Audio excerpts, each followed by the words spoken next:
Now, I'm going to show you how to connect a wireless microphone to your Pixel 10 or Pixel 10 Pro. Now, all wireless microphones are going to have a receiver, all right?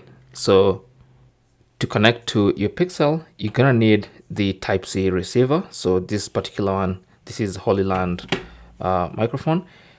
So it has a Type-C receiver, which goes into the Type-C port of your Pixel, like that.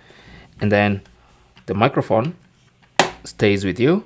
And for the most part, most microphones will automatically connect as soon as you take them out of their packaging.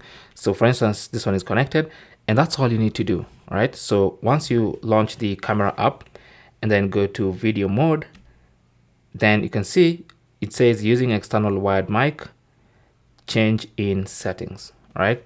So by default, as soon as you connect a wireless microphone, this is saying wired because it's connected via this and not Bluetooth, and that's why it thinks it's a wired microphone, but that's basically how to connect a wireless microphone. Now, you can also tell when you're in video mode which microphone is being used. So you can see there's a microphone icon here. Now, in case it's not picked up by default, you can go to the settings icon and then tap on more, and then you should see microphone, and that's your phone's microphone, and that's any external microphone that's connected. So that's how to connect an external microphone, wireless microphone, to your Pixel 10 or Pixel 10 Pro. Thanks for watching and good luck.